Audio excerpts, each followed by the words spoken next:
해외 주식을 보유한 서학개미는 절세 전략이 필요합니다. 해외 주식은 대주주 개념이 별도로 존재하지 않습니다. 그 때문에 양도 차익에 대해 250만 원을 공제한 과세 표준에 대하여 20%의 세율로 양도소득세가 계산되며 이듬해 5월에 신고 납부가 이뤄집니다.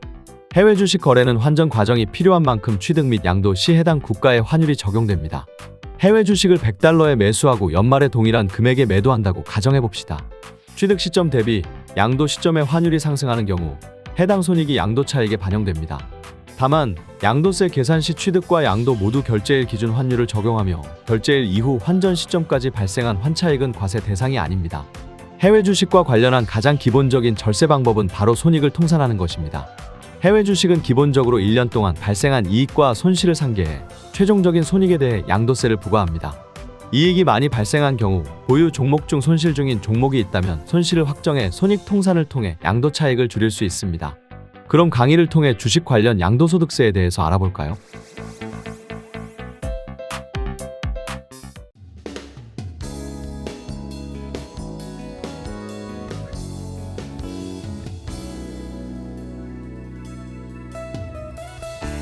자, 이번 시간에는 지난 시간에 이어서 양도소득세 계속 진행하도록 하겠습니다. 자, 지난 시간에 배웠던 양도소득세는 주로 부동산과 관련된 거고요. 자, 오늘은 국내 주식, 해외 주식과 관련된 부분인데, 특히 그 상장 주식 같은 경우 최근에 그 대주주 요건이 변경이 되었기 때문에 그 변경된 내용을 기반으로 강의를 진행하도록 하겠습니다. 자, 일단 우리나라에서 주식 그 매매 차익에 대해서 앞서 설명한 것처럼 채권 매매 차익은 과세를 하지 않는데 주식 매매 차익에 대해서는 원칙적으로 양도소득세를 과세합니다만, 자, 상장 기업의 주식을 매매할 때는 일정 규모 이하인 경우에는 비과세 혜택이 있습니다. 그래서 그걸 잘 알고 계시면 많이 도움이 되실 테니까. 자, 일단 우리가 주권 상장법인이라고 하는데요. 자, 상장회사라고 보통 얘기하죠. 그래서 주로 유가증권 시장에 상장이 돼 있거나 코스닥 시장. 그래서 여러분들이 주로 주식을 하시면 유가증권, 코스피 시장이라고 하죠. 코스피나 코스닥 시장에서 많이 하시는데 코넥스 시장이라고도 있습니다. 그래서 코넥스 시장까지를 우리가 상장회사라고 보시면 되고, 그럼 지금 설명드린 이런 시장에서 주식을 사고 팔고 했을 때 소득이 발생했다면 지금 설명드린 이 규칙에 의해서 과세가 된다는 것이죠. 자, 일단 이 상장회사라 하더라도 장내 거래냐 장외 거래냐로 구분합니다. 그래서 장외 거래는 대주주건 소액주주건 전부 다 과세를 합니다. 그러니까 대주주인지 소액주인지 알 필요가 없는 거죠. 하지만 장내 거래는 대주주 요건이 충족된다면 그 양도소득세가 과세가 되고요. 하지만 소액주주인 경우에는 비과세 혜택이 있기 때문에, 자, 주식 거래에서 이익이 발생했는데 비과세다. 이거 굉장히 큰 장점이기 때문에 그럼 대주주 요건이 무엇인지 아시는 게 굉장히 중요하다는 것이죠. 자, 그리고 이제 그 주권 비상장, 상장이 안 된 주식들은 그 비상장 회사라고 하는데, 자, 비상장 주식의 매매 차익은 원칙적으로 양도소득세 과세 대상이라고 보시면 되겠습니다.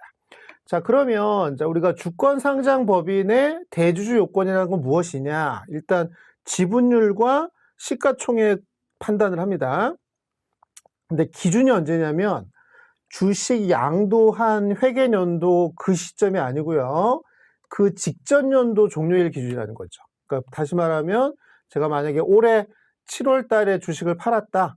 그럼 제가 대주주인지 그 대주주가 아닌지는 올해 말 기준이 아니라 전년도 말이죠. 전년도 12월 말 현재 어떤 기준인지에 따라서 다를 수가 있다 보시면 되겠습니다.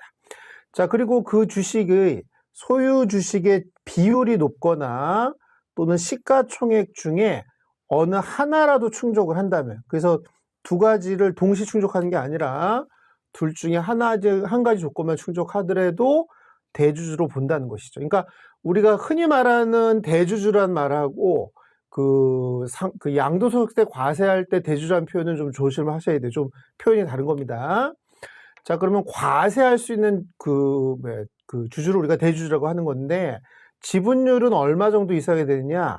유가증권 시장의 주식이라면 1%, 코스닥 시장의 주식이라면 2% 이상, 코넥스 시장의 주식이라면 4% 이상을 매매했으면은 대주주로 보는 것이고요.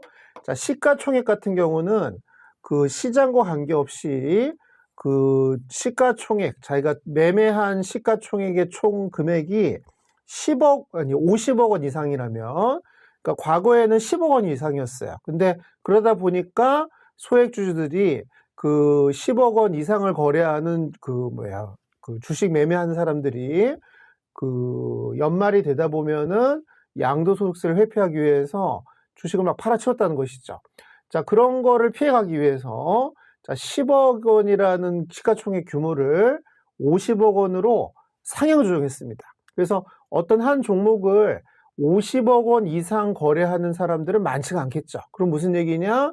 대부분 주식 매매에서 발생한 이득은 상장기업 기준으로 과세를 하지 않겠다라는 거가 취지라고 보시면 되고, 그럼 그 취지는 이제 우리나라 그 주식 시장을 활성화할 수도 있는 것이고, 또 사실은 약간 정치적인 이슈도 있을 수가 있는데, 자, 어쨌든 10억 원에서 50억 원으로 뭔가 변경이 되었다는 걸 꼭 기억을 하셔야 되겠습니다.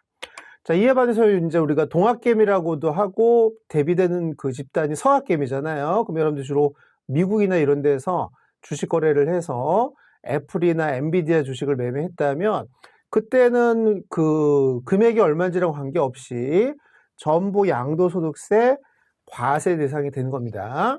자, 그러니까 우리나라에서 50억 이내로 주식을 거래했으면 비과세인데 똑같은 돈을 가지고 그 미국의 서학개미가 돼서 주식 매매를 했다면 그 과세 소득에 대해서 세금을 내셔야 돼요.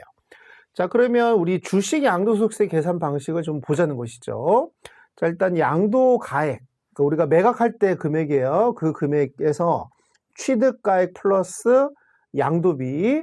근데 주식 거래에서 양도비는 별로 안 들기 때문에 그냥 매도 금액에서 매수 금액의 차익을 우리는 양도 차익이라고 하고요.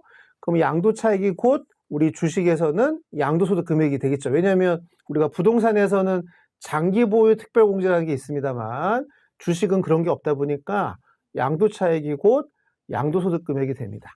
자, 그리고 이 양도소득 금액에서 앞서 설명드린 것처럼 각 호별로 250만 원씩 공제해 주는데 주식이 2호잖아요. 2호. 그럼 2호군에 대해서는 250만 원을 공제해 줍니다. 그러면 양도소득 과세 표시 될 것이고 여기다 세율을 적용하시면 양도소득, 주식과 관련된 양도소득 산출세액이 되는 것이죠. 자, 그러면 세율이 몇 프로냐, 그죠? 자, 그럼 우리가 매매한 주식이 중소기업 주식이냐 아니면 중소기업 이외의 주식이냐에 따라서 좀 다를 수가 있는데요. 자, 중소기업 주식이었다면 대주주 요건을 충족했던 사람이라면 20%고요. 자, 심지어는 3억을 초과하게 되면은 25%의 세율을 물립니다. 자, 하지만 소액주식 같은 경우는 10%의 양도소득세율을 물린다 보시면 되고요. 반면에 중소기업 외의 법인 같은 경우는 대주주는 또 보유기간을 1년 미만이냐 1년 이상이냐로 봐서 1년도 안 돼서 팔았다. 그럼 30%를 과세합니다. 그리고 1년 정도 보유했다면 20%를 과세하는데 또 3억 원 초과분에 대해서는 25%를 과세하는 거예요. 이에 반해서 소액주주 같은 경우는 20%를 과세하는 건데 이제 여러분들 착각하시면 안 되는 게 여기서 소액주주라는 거는 비상장 주식 얘기하는 겁니다. 상장 주식은 지금 50억 이내는 아예 비과세니까 과세 표준이 없어요. 그러니까 세율이 의미가 없습니다.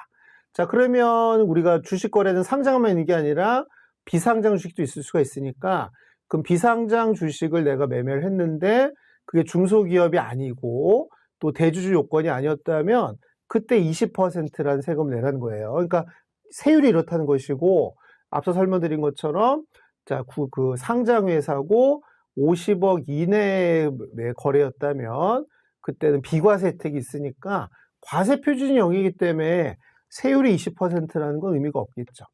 자, 이에 반해서 해외 주식을 했다면 그때는 자, 보통은 큰 회사들 테니까 중소기업 외 회사의 그 양도소득세율은 20%라는 거죠. 그래서 내가 애플을 팔아서 이익을 챙겼다. 또는 엔비디아를 팔아서 이득을 챙겼다 그러면 그 금액에 양도차익에 그 250만 원을 공제한 과세표준의 20% 세금 내는 거예요. 자, 하지만 해외 주식 중에서도 중소기업이 있을 수가 있겠죠. 그 경우는 10%의 세율만 우리가 부과를 하는데 보통 그 서학개미들은 그 대기업 주식들을 많이 하기 때문에 거의 20%일 것이다 라고 보시면 되겠습니다. 자, 그럼 이제 여기 너무 막연하니까 우리가 숫자를 좀 집어넣어서 하나씩 따라가 보도록 하죠. 첫 번째, 삼성전자 주식이면 유가증권 시장에 상장된 주식이죠. 5천만 원에 사서 8천만 원에 팔았습니다. 그럼 3천만 원이 양도차익이지만 50억 이내 거래였기 때문에 소액주주로 봐서 3천만 원에 대해서는 전량 비과세가 되는 것이죠. 자, 반면에 삼성전자 주식을 55억 원어치 사서, 그러니까 어마어마하게 많이 산 사람이죠, 이 사람이. 58억 원에 팔았습니다. 그럼 양도차익은 3억 원이고 장기 보유 특별공제가 없으니까 양도소득 금액도 3억 원입니다. 자, 그리고 거기서 250만 원을 공제받으면 2억 9,750만 원이 바로 과세 표준이 되겠죠. 자, 그런데 이 경우에 이제 시가총액이 50억을 넘었기 때문에 이 사람은 대주주 요건이 되는 것이잖아요. 그러니까 이제 세금을 내셔야 돼요. 자, 근데 보유기간이 2년이라는 말이에요. 그럼 아까 설명한 것처럼 2년이었다면 1년 이상 보유를 했기 때문에 세율은 20%만 적용하시면 되겠죠. 그래서 2억 9,750만 원에 20%를 부과해서 5,950만 원. 그러니까 3억 원 벌었는데 5,950만 원을 세금을 내야 되는 거예요. 물론 여기에는 또 지방세 20%에 또 10% 붙는 2%는 제외하고 얘기하는 겁니다. 그럼 지방세도 또 납부를 하셔야 되니까 부담이 꽤 큰 것이죠. 근데 만약에 이 사람이 58억 원어치를 매도한 게 아니라 뭐 48억 원어치 매도했다. 그러면 50억 이내니까 그럼 똑같은 3억을 벌었다 하더라도 아예 비과세가 될 수가 있기 때문에 이 바뀐 규정이 되게 중요하다는 것이죠. 자, 다음 사례는 앞의 사례랑 똑같은데 보유기간이 6개월이었기 때문에 단타족이라고 보시면 되고, 그러면 1년 미만이기 때문에 세율은 20%가 아니라 30%를 부과해서 8,925만 원의 세금을 내셔야 되는 것이에요. 자, 이에 반해서 이제 동학개미가 아니라 서학개미가 됐어요. 그럼 애플 주식을 매매했는데 비록 5천만 원에 사서 8천만 원에 팔았다면 아까 삼성전자 소액주주랑 똑같은 사례지만 아까 이 사람은 3천만 원 벌었지만 세금을 안 냈어요. 하지만 애플 주식에서는 3천만 원을 벌었다 하더라도 20% 세금을 내셔야 돼요. 그래서 양도차익은 3천만 원이고 장기보유 특별공제 없으니까 소득금액도 3천만 원인데 공제에 250만 원 받으니까 과세 표준이 2,750만 원이 되고요. 그 돈의 20%를 곱하면 지방세는 별도입니다. 자, 그러면 595만 원의 세금을 내야 되는 거예요. 그러니까 여러분들이 삼성전자에서 3천만 원 벌었다, 세금 안 내. 근데 애플 사서 3천만 원 벌었다, 그럼 595만 원의 세금을 내야 된다. 거기다 지방세 또 595만 원에 또 10% 해서 59만 원, 한 60만 원 정도를 추가로 더 내야 되니까, 자, 그러니까 똑같은 이득이 나올 거라면 당연히 해외 주식보다는 국내 주식 하는 게 세무상으로는 유리하다는 것이죠. 물론 해외 주식을 하는 게 이득을 볼 확률이 높다, 뭐 이런 얘기를 하자는 게 아닙니다, 지금. 그러니까 똑같은 이득이 나왔다고 가정했을 때는 세금 효과만 생각한다면 국내 주식이 훨씬 더 유리하다고 보시면 되는데, 문제는 또 이익이 나야 세금을 내는 거잖아요. 그러니까 국내 주식보다는 또 미국의 나스닥이라든가 이런 주식들이 조금 더 이익이 나올 확률이 크다면, 자, 세금 효과랑 자본이득 효과를 잘 고민하셔서 여러분들이 의사결정을 잘 하셔야겠죠. 어쨌든 이런 걸 알고 의사결정하는 거랑 이거를 모르고 의사결정하는 건 다르다는 겁니다. 자, 그럼 이렇게 우리가 그 획득한 자본이득에 대해서 양도소득세를 언제까지 납부를 해야 되느냐. 양도소득세는 예정신고가 있고요, 확정신고가 있습니다. 그럼 예정신고는 호에 따라 달라요. 그럼 1호 및 4호, 특히 1호에는 뭐가 들어가 있어요? 부동산 있죠, 부동산. 집 팔아서 양도소득이 생겼어요. 양도소득세 언제 내느냐? 양도일이 속한 달의 말일로부터 2개월 이내. 예를 들면 제가 5월 달에 집을 팔았다. 그럼 5월 말로부터 2개월 이내니까 6월 말 7월 31일, 7월 31일까지 그 부동산 그 양도소득세 예정신고를 하셔야 되고, 자, 국내 주식 같은 경우는 반기예요, 반기. 양도일이 속하는 반기 말일부터 2개월이니까 5월 달에 주식을 팔았다 하더라도 5월 달에 속하는 반기의 말일이면 6월 말이죠. 그럼 6월 말로부터 2개월 이내니까 7월 달, 8월 달, 8월 31일까지 그 양도소득세 예정신고를 하셔야 되고, 해외 주식하고요. 3호가 뭐였습니까? 파생상품이었죠. 그래서 해외 주식이나 파생상품의 양도소득세 같은 경우는 예정신고는 없어요. 근데 하지만 전부 다 확정신고는 해야겠죠. 그래서 모두 다 확정신고는 언제 하느냐? 다음 연도 5월 1일부터 5월 31일까지. 그럼 뭐 그때가 언제냐?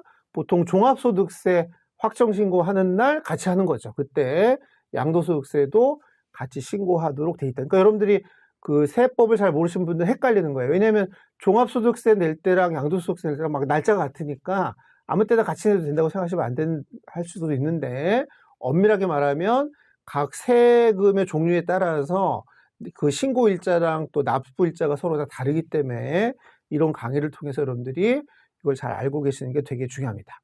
자, 오늘 보신 것처럼 실제로 그 이제 양도소득세에 그 상장 주식 거래했을 때 비과세 혜택을 주는 대주주가 되면 비과세가 안 되는 거고, 대주주가 안 되면 비과세가 되는데, 보통 지분율이 많지는 않기 때문에 보통은 시가총액 규모로 많이 따집니다. 그럼 과거에는 10억이었지만 이제는 50억으로 규모가 커졌기 때문에 어지간하면 그냥 국내 주식 양도 차익에 대해서는 세금을 안 낸다는 것이죠. 근데 이 모든 거는요, 지금 양도소득세 관점이고요. 자, 우리가 마지막 샤시에서 뭘 할 거냐? 금융투자소득세를 할 건데, 계속 얘기한 것처럼 그건 언제 시행됩니까? 2025년도 1월 1일부터 시행이 될 겁니다.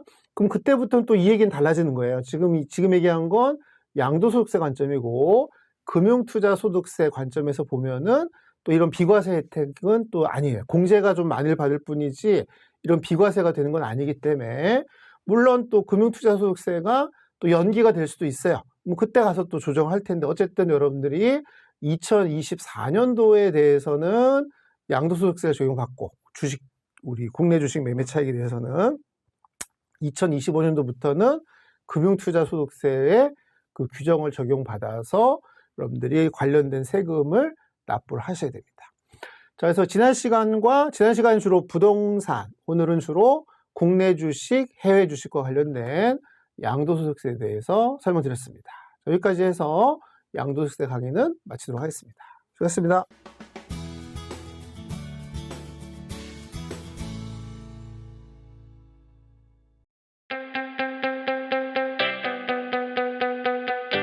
강의를 다 들었으니 퀴즈를 하나 풀어볼까요?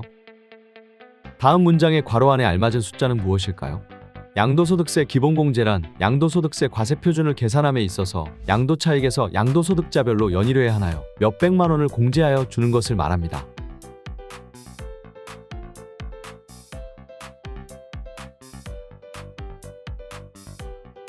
정답은 바로 250입니다.